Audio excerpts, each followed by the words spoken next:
MBBS in just 16 lakhs. Kyrgyzstan, Central America, Russia, Georgia. Orbit Global Education. Hi hello నమస్తే welcome to iDream Media. నేను మీ శ్రావ్య. ఇప్పుడు మనతో ఉన్నారు GTA founder and chairman Vishweshwar Reddy గారు, Washington DC. నమస్తే సార్. నమస్తే. సో ఇప్పుడు చాలా టారిఫ్ అప్డేట్స్ వచ్చేస్తున్నాయి అండ్ వీసా పరంగా కూడా చాలా అప్డేట్స్ వస్తున్నాయి. వాటి గురించి ఒకసారి డీటెయిల్ గా మాట్లాడుకుందాం sir. Sure. So first F1 visa గురించి చెప్తారా? F1 వీసాలో చాలా అప్డేట్స్ వచ్చున్నాయి కదా, అంటే కొన్ని సోషల్ మీడియా అప్డేట్స్ కూడా వచ్చున్నాయి. ఎగ్జిస్టింగ్ అవును. వాళ్ళకి కాకుండా పాత వాళ్ళకి కాకుండా ఇప్పుడు కొత్త వాళ్ళకి ఏమన్నా అప్డేట్స్ అవి వర్తిస్తాయి అంటారా? అంటే టిపికల్ గా మనకు తెలుసు F1 వీసా అంటే ఇండియా నుంచి అమెరికా వచ్చే వాళ్ళ స్టూడెంట్లు అందరినీ F1 వీసా కింద వస్తారు. అవును సార్. F1 టిపికల్ గా లాస్ట్ ఫ్యూ ఇయర్స్ నుంచి మాత్రం అది పెరిగింది. అంటే ఇండియా నుంచి వచ్చేటోళ్ళు పెరగడం వల్ల హైదరాబాద్ లో ఉన్న యుఎస్ కాన్సులేట్ ఎక్కువ మందికి వీసాలు ఇష్యూ చేస్తుంది. అండ్ అవును Hyderabad US consulate is the biggest consulate in South Asia. So అవును sir. Every year good number of F1 వీసాలు ఇస్తుంటారు. సో అందులో భాగంగా ట్రంప్ అడ్మినిస్ట్రేషన్ వచ్చాక F1 వీసా హోల్డర్స్కి ఏం చెప్పారంటే వాళ్ళకి సోషల్ మీడియా ఇన్ఫర్మేషన్ ని పబ్లిక్ చేయమని చెప్పారు. అంటే ఓకే. ఏదైతే మన ప్రొఫైల్ అకౌంట్స్ ఉన్నాయో మనం ప్రైవేట్ గా పెట్టుకుంటాం కొందరు.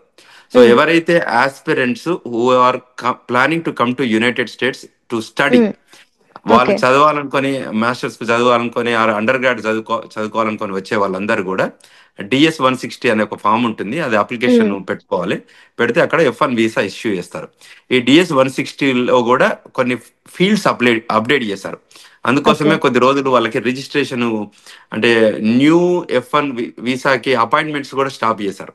Yeah sir. ఎందుకంటే to modify this F1 students కానీ ఇంకేదైనా అంటే అమెరికాకి వచ్చే వాళ్ళ కోసం ఆ DS-160 ఫామ్ను మాడిఫై చేయాలనే ఉద్దేశంతోనే అపాయింట్మెంట్స్ కూడా ఆపారు. మళ్ళీ ఇప్పుడు దాని మాడిఫికేషన్ తర్వాత they planning to open up. And now ఈ ఏదైతే ఆగస్ట్ ఇంటేక్ ఉందో, ఆగస్ట్ ఇంటేక్కి చాలా మంది స్టూడెంట్స్ మళ్ళీ ఇండియా నుంచి కానీ ప్రపంచవ్యాప్తంగా ఉన్న వాళ్ళు, అంటే F1 వీసా ప్రోగ్రామ్ అనేది యాక్చువల్గా it's a global program, not yeah specific to sir. India.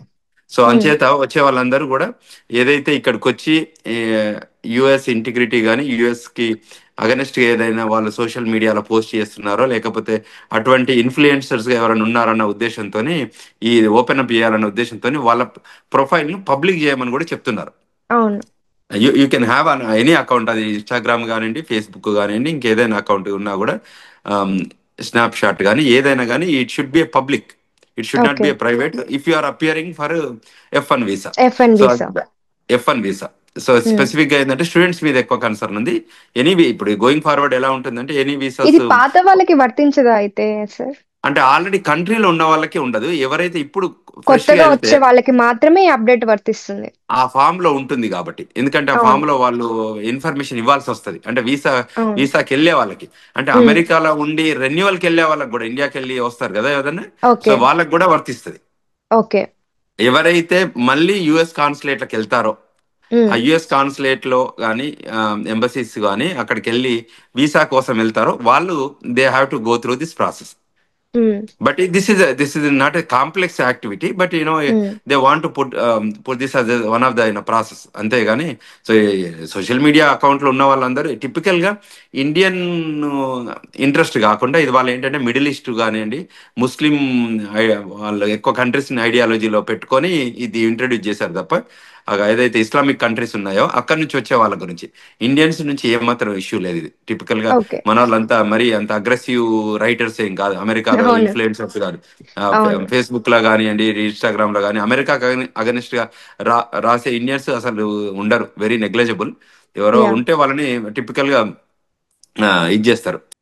So కొత్తగా వచ్చే వాళ్ళకి మాత్రమే వర్తిస్తుంది కానీ ఆల్రెడీ ఉన్న వాళ్ళకి అయితే వర్తించదు అంటారు, అంతేనా సార్?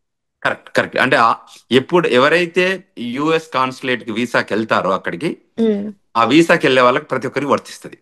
ఇక్కడ ఆల్రెడీ కంట్రీలో ఉండి వీసా కాన్సులేట్ కి వెళ్ళలేదు అనుకోండి, వీసా ఓకే. కోసం కాన్సులేట్ కి వెళ్ళిన వాళ్ళకి వాళ్ళకి ఏం ఫిల్ చేయాల్సిన అవసరం లేదు. ఇది ఓకే. DS-160 ఫామ్ లో మనం ఎంట్రీ చేయాలన్నట్టు ఇన్ఫర్మేషన్. ఓకే. సో మిగతా వీసాలకైతే ఇది అట్లాంటివి ఏం లేదు, ఓన్లీ F1 వీసాకి మాత్రమే ఈ యొక్క కండిషన్ ఉంది. అంటే ఇప్పుడు ఏం చేస్తున్నారంటే, ఇప్పుడు ఎవరైతే వీసా కాన్సులేట్కి వెళ్తున్నారో, అంటే టిపికల్ గా ఇంపాక్ట్ ఎలా ఉండబోతుంది అంటే, F1 వాళ్ళకి మ్యాండేట్ చేశారు, M1 వాళ్ళకి మ్యాండేట్ చేశారు, అంటే ఓకే. J1 వాళ్ళకి, ఇట్లా ఏదైతే మన వర్క్ వీసా వాళ్ళకి మ్యాండేట్ చేశారు కొందరికి. ఉమ్, అంటే ఉమ్, ఈ DS-160లో అప్డేట్ తీసుకొచ్చి మేజర్ గా ఏంటంటే స్టూడెంట్ల మీద కన్సర్న్ ఎక్కువ ఉంది కదా, ఉమ్. వీళ్ళైతే ఎక్కువ ఇన్ఫ్లుయెన్సర్స్ ఉంటారని చెప్పేసి ఆ ఏరియాలో పెడుతున్నారు. బట్ ఏంటంటే eventual it's going to go for every one. So ఇప్పుడు EB-5 వీసా ఒకటి నడుస్తుంది అండ్ O1 వీసా ఒకటి నడుస్తుంది. ఈ రెండిట్లకి డిఫరెన్స్ ఏంటి సార్? ఓకే. టిపికల్ గా అమ్మా, ఇండియా నుంచి అమెరికా వచ్చే దాంట్లో మెజారిటీ F1, H1, B1, B2లో అవును, వస్తుంటారు. అవును. F1 అంటే స్టూడెంట్ వీసా, H1B ఉమ్, వర్క్ స్కిల్డ్ లేబర్, తర్వాత ఉమ్, B1, B2 యూజువల్ గా విజిటింగ్ అండ్ అవును. బిజినెస్ ప్లేజర్, ఉమ్, బిజినెస్ ప్లేజర్ అంటారు. ఈ మూడు దానిలో ఎక్కువ మంది వస్తారు. అవును సార్. అయితే ఇందులో ఈ అమెరికాలో ఉన్న వీసా సిస్టంలో letters, alphabetical letters A to Z మధ్యలో ఉన్న లెటర్స్ పైననే వీసా టైప్స్ ఉంటాయి. అవును. ప్రతి లెటర్ కు ఏదో ఒక వీసా టైప్ ఉంటుంది. ఆ ఉమ్, వీసా టైప్ అమెరికా లోపలికి రావడానికి వేరియస్ సెక్టర్స్ నుంచి వచ్చే ప్రతి ఒక్కరికి కూడా ఒక వీసా టైప్ రూపకంగా వస్తుంటారు. అవును సార్. అందులో భాగంగా EB-5 అనేది ఉంటుంది. EB-5 ఏంటంటే to grow this economy in the country. So foreign funds, new funds investment చేసి ఇక్కడ ఉన్న బిజినెస్లలో రీజనల్ సెంటర్స్ కానీ నాన్ రీజనల్ సెంటర్స్ కానీ 10 మెంబర్స్కి ఎంప్లాయ్మెంట్ క్రియేట్ చేస్తే దాన్ని EB-5 కింద తీసుకుంటారు. ఆ ఓకే. EB-5 కింద any person who comes in to country లోపలికి రావాలి అని అంటే వాళ్ళకి ఇన్వెస్ట్మెంట్ ద్వారా వచ్చేదాన్ని EB-5 అంటారు. ఓకే. అంటే ఇక్కడ వాళ్ళు ఏం చేయాలి అంటే, ఆ ఇన్వెస్ట్మెంట్ ఏంటంటే ఇక్కడ అమెరికాలో ఉన్న ఒక 10 మందికి ఎంప్లాయ్మెంట్ క్రియేట్ చేసే రకంగా ఉండాలి అనే ఉద్దేశంతో ఆ డబ్బు new money, it is all new money, అంటే కంట్రీ లోపల ఉన్న మనీ కాకుండా బ్రాండ్ న్యూ ఓకే. మనీ వచ్చేటట్టు. అంటే ఫారెన్ ఫండ్స్ అయినా మన ఇండియా నుంచి కానీ ఇంకెక్కడున్న ఏ కంట్రీ నుంచి వచ్చిన ఫారెన్ ఫండ్స్ వస్తే it's new money, new money should add to the business so that in business. Country can flourish and it create 10 employment, ఒక 10 మందికి ఓకే. జాబులు క్రియేట్ చేసేదాన్ని EB-5 అంటారు. ఓకే. O1 ఏంటంటే అది ఇండివిజువల్ బేస్డ్, దాని ఓకే. బేసికల్ గా దాని మీద డిపెండెన్సీ ఉంటుంది. ఏది EB-1, EB-1 లా ఎలా ఉంటుందో, EB-2 లో ఎలా ఉంటుందో, EB-3 ఎలా ఉంటుందో, డిఫరెంట్ ఎంప్లాయ్మెంట్ బేస్డ్ మీద ఎలా ఉంటుందో, EB-5 అనేది బిజినెస్ బేస్డ్. అంటే ఓకే. అది కూడా బిజినెస్ ఇమిగ్రేషన్ లో భాగంగా EB-1, EB-2, EB-3 మన వాళ్ళు టిపికల్ గా ఈ ఈ ఎంప్లాయ్మెంట్ బేస్డ్ మీద గ్రీన్ కార్డ్స్ వస్తుంటాయి. ఇది ఉమ్, కాకుండా EB-5 అనేది ఇన్వెస్టర్ బేస్డ్ మీద గ్రీన్ కార్డ్, ఓకే. దానిపైన డైరెక్ట్ గ్రీన్ కార్డ్ ఉంటుంది EB-5 ఓ ప్రోగ్రామ్. డైరెక్ట్ గ్రీన్ కార్డ్ ఉంటుంది. డైరెక్ట్ గ్రీన్ కార్డ్ వస్తుంది EB-5 ప్రోగ్రామ్ లో అయితే. ఓకే. ఉమ్, అంటే ప్రొసీజరల్ గా ఫాలో కావాలి, అది ఫాలో అయితే దానికి స్టెప్స్ ఉంటాయి. According okay. To the steps they will get EB-5 green card. మొత్తం ఓకే. హోల్ ఫ్యామిలీకి వస్తుంది.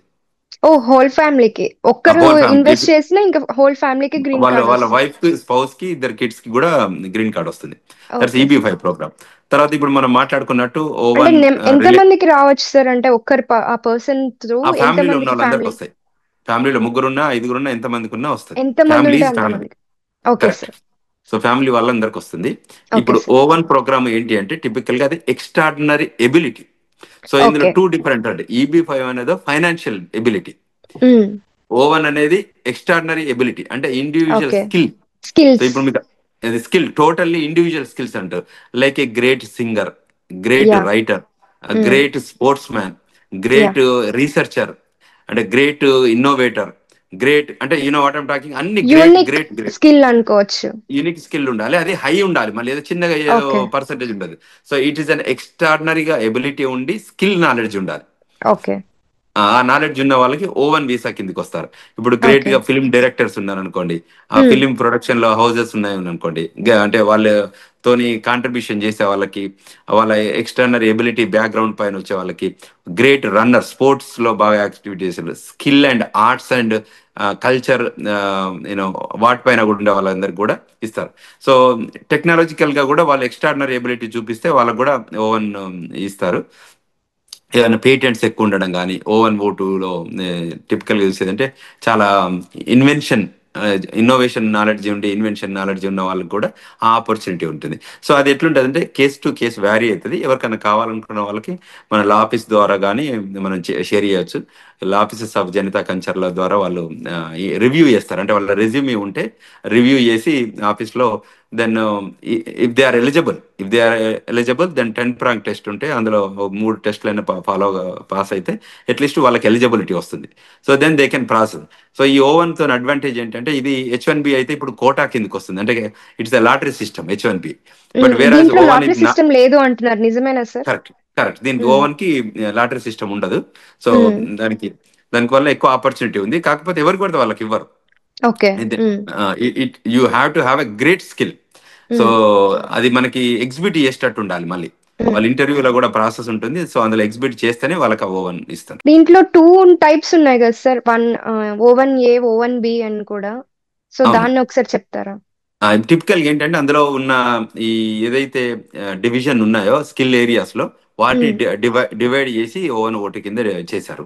తర్వాత ఓకే. O1B కింద చేశారు. ఇప్పుడు మనం ఏవైతే టెక్నాలజికల్ గా ఉన్నాయో, స్పోర్ట్స్ అవును. ఎలా ఉన్నాయో, తర్వాత ఆర్ట్స్ అండ్ కల్చర్ ఎలా ఉందో, ఫిలిం మీడియా ఉందో, అటువంటి వాటిని టెక్నికల్ డివైడ్ చేసి టర్మ్స్ వేరేగా అండ్ నార్మల్ స్కిల్స్ వేరేగా చేశారనుకోవచ్చా?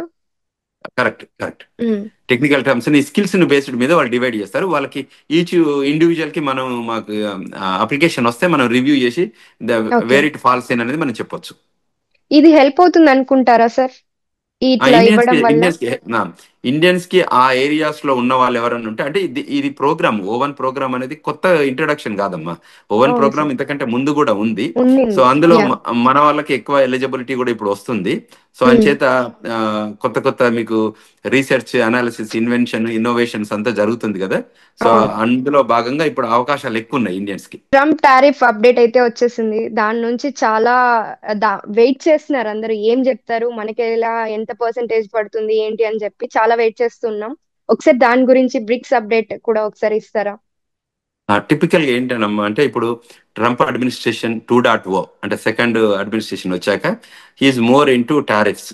అంటే అమెరికన్ ఎకానమీని ఇంప్రూవ్ చేసే ఉద్దేశంలో భాగంగా అమెరికా గ్రేట్ అగైన్ అని చేయాలన్న ఆలోచనలో భాగంగానే ఇవన్నీ వరల్డ్ వైడ్ లో ఉన్న మన వాళ్ళ దిగుమతి ఏదైతే ఉందో, ఇంపోర్టు ఏదైతే ఎక్స్పోర్ట్స్, ఎక్స్పోర్ట్ ఆ కంట్రీస్ కి, ఇంపోర్ట్ ఇంపోర్ట్, యునైటెడ్ స్టేట్స్ కి. United so states. ఇందులో భాగంగా ఇప్పటివరకు ఉన్న వాళ్ళ బెనిఫిట్స్ లో ఏమంటుందంటే టాక్సేషన్ లో కానివ్వండి, లేకపోతే టారిఫ్స్లలో కానివ్వండి, లేకపోతే ఇమిగ్రేషన్ మోడల్లో కానీ, అడ్మినిస్ట్రేషన్ లో ఎక్కడైతే లూప్ హోల్స్ ఉన్నాయో, ఎక్కడైతే పెర్ఫార్మెన్స్ బాగాలేదో, టిపికల్ గా ట్రంప్ అడ్మినిస్ట్రేషన్ ఎలా ఉంటుందంటే టాలెంట్, ట్రెజర్ మీద ఎక్కువ ఫోకస్ చేస్తారు. ఓకే. అందులో భాగంగానే ఇమిగ్రేషన్ లాలో కూడా ఎవరైతే ఇమిగ్రెంట్స్ వాళ్ళు ఇల్లీగల్ గా అవును ఈ సార్, కంట్రీలో ఉన్నారో, వాళ్ళు అవును. ఎవరైతే ఎకానమీకి కాంట్రిబ్యూట్ చేయలేకపోతున్నారో ఉమ్, వాళ్ళందరినీ డిపోర్ట్ చేయాలనేది ఒక రూపకంగా ఎలా తీసుకున్నారో, అందులో అవును. భాగంగా కూడా ఎకనామిక్ పాలసీ, ప్రతి కంట్రీతోనే ఒక ఎకనామిక్ పాలసీ ఉంటుందండి. అమెరికా నుంచి ఉమ్, ఇండియాకి కానీ, అమెరికా నుంచి చైనా కానీ, అమెరికా నుంచి యూరోపియన్ కంట్రీస్ కానీ, అమెరికా నుంచి కెనడా కానీ, అమెరికా నుంచి బ్రెజిల్ కానీ, లేకపోతే సౌత్ అమెరికా కానీ, సెంట్రల్ అమెరికా కానీ, ఆఫ్రికన్ కంట్రీస్ కానీ, ఎనీ కంట్రీస్ కొని అమెరికాకున్న ఎకనామిక్ పాలసీలో ఇంపోర్ట్ ఎక్స్పోర్ట్ లో టారిఫ్స్లలో కూడా ఒక నెంబర్స్ ఉంటాయి. సో ఇప్పుడు ఈయన వచ్చిన తర్వాత ఆయన సీరియస్ గా పర్సంటేజ్ ని ఇంక్రిమెంట్ చేస్తున్నారు. ఇది టిపికల్ గా స్టాండర్డైజ్ ఉంటుంది, కానీ ఏంటంటే అది ఓల్డ్ రేట్స్ ఉన్నాయి, ఓల్డ్ రేట్ కార్డ్ అంటారు దాన్ని. సో అవును. న్యూ రేట్ కార్డును పెట్టాలనే ఉద్దేశంతో భాగంగా ఈ టారిఫ్స్ ను ఇంపోజ్ చేస్తున్నారు. అందులో ఉమ్, కొన్ని కంట్రీస్ నెగోషియేషన్ చేస్తున్నాయి. ఇప్పుడు మనం అవును సార్. 15% నుంచి 50% వరకు టారిఫ్స్ పెడదామనే ఆలోచనలో అమెరికన్ అడ్మినిస్ట్రేషన్ ఉండడం వల్ల సో ప్రతి కంట్రీ ఉన్నది డైలాగ్ వస్తుంది. అంటే పాత ఉన్న టారిఫ్ కార్డు నుంచి ఇప్పుడు రివైవల్ చేసి కొత్త టారిఫ్ కార్డుని ఇంట్రడ్యూస్ చేయాలంటే, సో మేము ఇది చేయాలనుకుంటున్నాం అంటే ఇంపోర్ట్ ఎక్స్పోర్ట్ పాలసీ కానివ్వండి, టారిఫ్ పాలసీ కానివ్వండి, now it is a time to negotiate. ఈ ఉమ్, నెగోషియేట్ లో భాగంగానే అమెరికన్ లో ఉన్న ట్రంప్ అడ్మినిస్ట్రేషన్ వర్సెస్ ఇప్పుడు అంటే టిపికల్ గా ఇండియా కానివ్వండి, లేకపోతే బ్రిటిష్ కానీ, యూరోపియన్ అంటే ఎనీ కంట్రీ, వాళ్ళ ఎనీ దాంట్లో ఉన్న ఈచ్ కంట్రీ నీడ్స్. అంటే చైనా ఆ కూడా కంట్రీ తిరుగుబాటు చేస్తుంది కదా, మాకు ఇది కరెక్ట్ కాదు అన్నట్లుగా.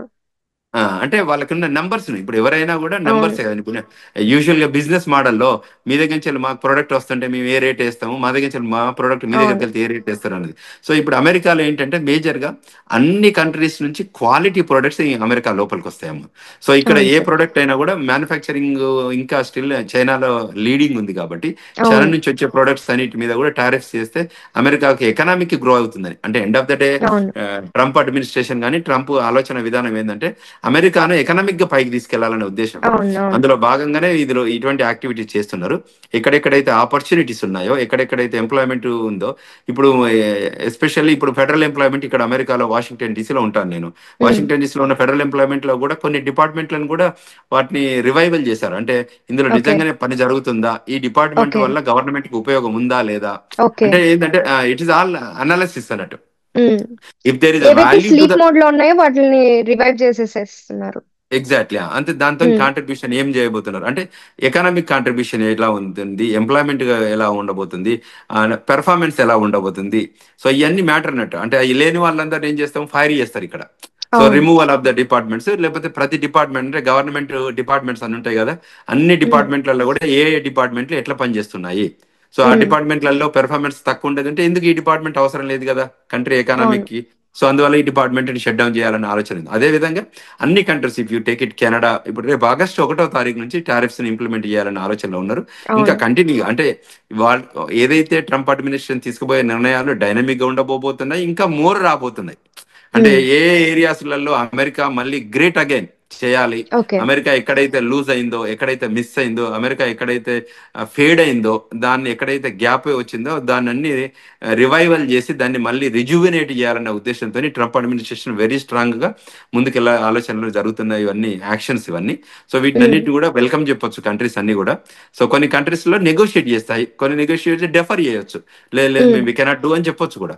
But at least there will be dialogue on the table. అంటే టేబుల్ దగ్గరకు వస్తారు, they will have a dialogue. Commerce commerce secretaries ఉంటారు కదా, యుఎస్ కామర్స్ సెక్రటరీస్, తర్వాత ఫారెన్ కామర్స్ సెక్రటరీస్ ఎవరైతే ఉంటారో వాళ్ళందరూ కలిసి కూర్చొని దీని మీద నెగోషియేట్ చేస్తారు. ఓకే, ఈ ఏరియాస్ ఆఫ్ ఇంట్రెస్ట్ మాకుంది, ఇంపోర్ట్ ఎక్స్పోర్ట్ పాలసీలు. ఇప్పుడు జపాన్ నుంచి కొన్ని కార్లు వస్తుంటాయి, చైనా నుంచి కొన్ని ప్రొడక్ట్స్ వస్తుంటాయి, ఇండియా నుంచి కొంచెం ప్రొడక్ట్స్ వస్తుంటాయి. సో ఎక్కడైతే ప్రిపేర్ అయ్యి, ఇప్పుడు ఐఫోన్ ఉంది అనుకోండి, అది చైనాలో తయారై వస్తుంది అనుకోండి, సో అవును. దాని మీద టారిఫ్స్ చేస్తారు. అది ఓకే. ఇన్వెన్షన్ ఇక్కడ జరిగినా కూడా, బట్ మ్యానుఫ్యాక్చరింగ్ అక్కడ జరుగుతుంది. అవును. సో అటువంటి ఐడియాలజీ ఉన్న ప్రొడక్ట్స్ కానీ, అల్యూమినియం కానీ, ఏదైనా వాట్ ఎవర్ ఇట్, అమెరికా ఏది దిగుమతి చేసుకున్నా, ఫారెన్ కంట్రీ ఏ ఎగుమతి చేసినా దానిపైన తప్పకుండా టారిఫ్ ఉండాల్సిందే. కాకపోతే ఆ పర్సంటేజ్ ను అనాలిసిస్ చేస్తున్నారు, అంటే ఎంత పర్సెంట్ అయితే బాగుంటది ఏంటి అనేది. సో వీళ్ళు ఏదో ఒక పర్సంటేజ్ చెప్తారు, కానీ మళ్ళీ వాళ్ళ కంట్రీ వచ్చి కామర్స్ మినిస్టర్స్ వచ్చి కూర్చొని ఒక నెగోషియేషన్ దగ్గర క్లోజ్ చేస్తారు.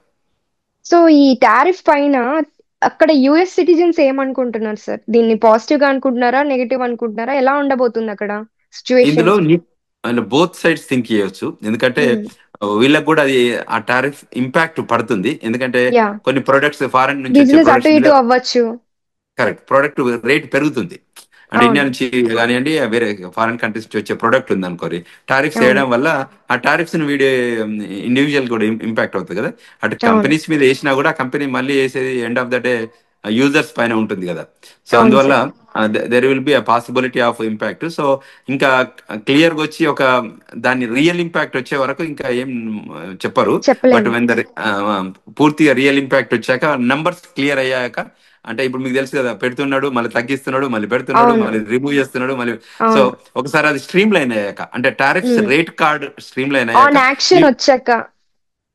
రియల్ గా వచ్చాక అప్పుడు మనకు క్లారిటీ ఉంటుంది, ఎంత ఇంపాక్ట్, రియల్ ఇంపాక్ట్ అవుతుంది మనకి అనేది అవును. తెలుస్తుంది. అవును. కానీ ఒక్క ట్రంప్ తీసుకున్న డెసిషన్ మొత్తం మీద ఇప్పుడు ఆల్ ద కంట్రీస్ ఎఫెక్ట్ అయితే పడుతుంది కదా సార్? కరెక్ట్. అమెరికా కోసం ఇంపోర్ట్ ఆర్ ఎక్స్పోర్ట్ చేస్తున్న కంట్రీస్ అన్ని ఎఫెక్ట్ కంట్రీస్, అవుతున్నాయి. అమెరికాకి ఇంపోర్ట్ ఫారెన్ కంట్రీ చేస్తున్న ప్రతి కంట్రీకి ఇది ఒక డైలాగ్. అంటే వాళ్ళ కంట్రీస్ అన్ని ఆయన దగ్గరికి రావాలి, టేబుల్ దగ్గరకు వచ్చి మాట్లాడాలనే ఉద్దేశంతోనే. రిక్వెస్ట్ ఎందుకంటే ఆయన చేసుకోవాలి. కరెక్ట్ ఆ పర్సంటేజ్ ను అంటే రివైవల్. అంటే ఇప్పుడు యా, మనకు ఇండియాలో ధరలు పెరుగుతాయి కదమ్మా, ఆ ధరలు అవునవును. పెరిగినప్పుడు మన వాళ్ళు ఏం చేస్తారు, ప్రొటెస్ట్ చేస్తే ఏం చేస్తారు, మళ్ళీ అవును, తగ్గిస్తారు కదా. మళ్ళీ తగ్గిస్తారు. యా, సో అట్లా అంటే పవర్ ఇది చూపించుకోవడం అనుకోవాలా? అట్లా పవర్ అంతే చూపించుకోవడానికి ఇట్లా 100%. చేస్తున్నాడు అనుకోవాలా? అంటే అమెరికా గ్రేట్ అగైన్ ఎట్లా అవుతుంది యా చేయకపోతే. సార్. ఇప్పుడు అమెరికాని ఏం చేస్తారంటే ప్రతి దానిలో సెక్టర్ లో, అంటే if you take a sector, ఇప్పుడు మనం బర్త్ రైట్ సిటిజన్షిప్ మీద ఒక చర్చ జరుగుతున్నప్పుడు అంటుంటే, అవును. బర్త్ రైట్ సిటిజన్షిప్ అమెరికా ఇచ్చింది, ఇస్తే ఏం చేశారు మన వాళ్ళు, బర్త్ టూరిజం చేశారు. అంటే వచ్చేటోళ్ళందరూ టూరిస్ట్ వచ్చిన వాళ్ళు కూడా ఇక్కడ పిల్లలు చనిపోవడం, ఇల్లీగల్ వచ్చేటోళ్ళు పిల్లలు చనిపోవడం, ఇటువంటి జరగడం వల్ల అవును. ఏమైపోయింది, బర్త్ రేట్ దాని మీద సీరియస్నెస్ వచ్చింది.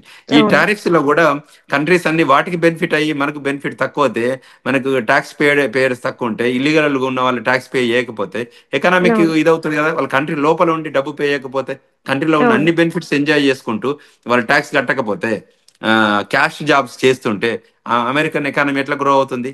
సో అందులో అవును సార్. భాగంగా అమెరికన్ అడ్మినిస్ట్రేషన్ తీసుకున్న నిర్ణయాలు అన్నట్టు ఇవన్నీ. అవును. కానీ అక్కడ యుఎస్ సిటిజన్స్ కూడా కొంచెం నెగెటివ్ అనేది ట్రంప్ సైడ్ నుంచి అంటే ఆయనకి వ్యతిరేకంగా ఉన్నట్లుగా కనిపిస్తుంది.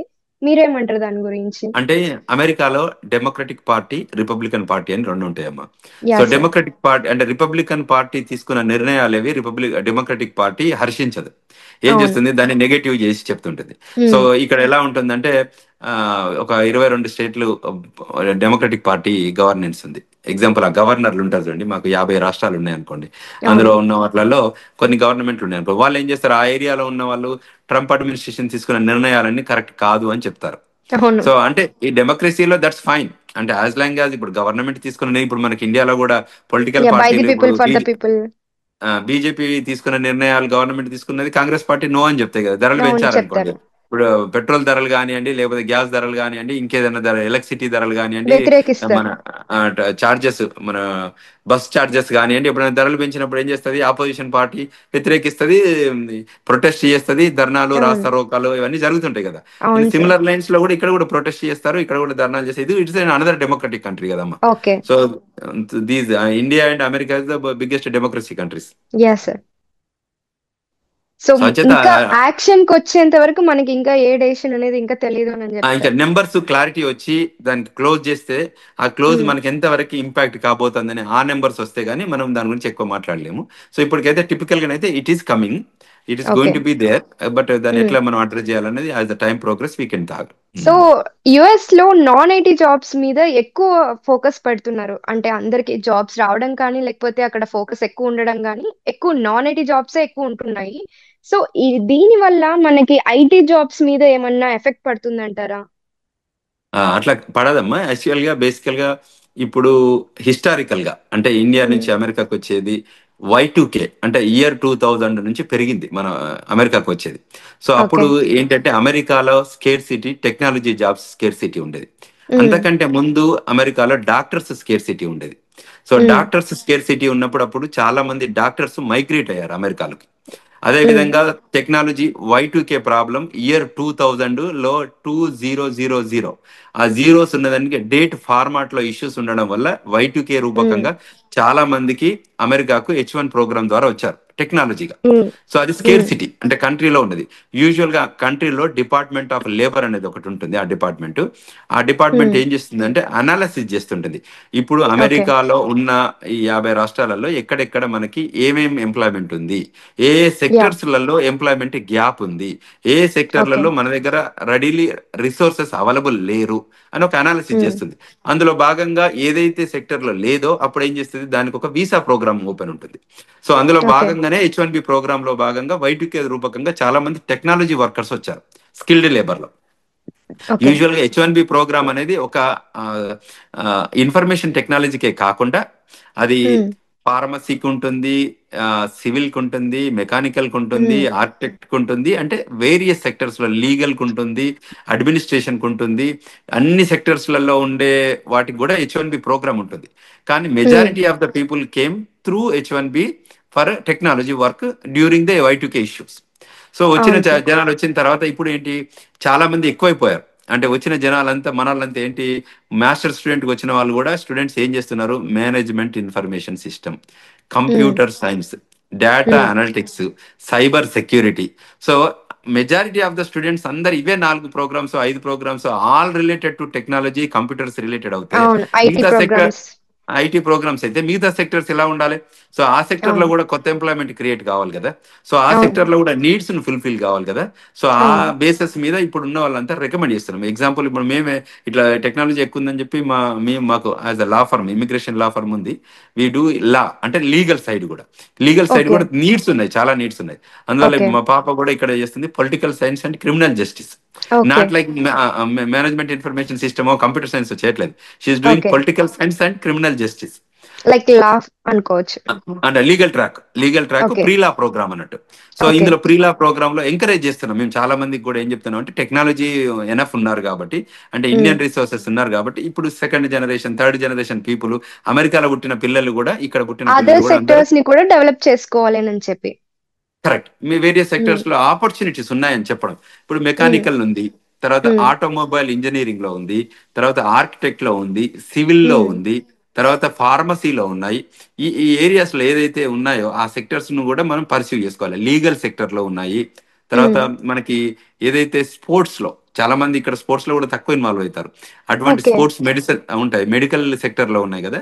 ఉమ్. వాటి వేరియస్ సెక్టర్స్ అంటే అదర్ దాన్ టెక్నాలజీ ఇంకా సెక్టర్స్ లలో కూడా అప్లిఫ్ట్మెంట్ జరగాలి.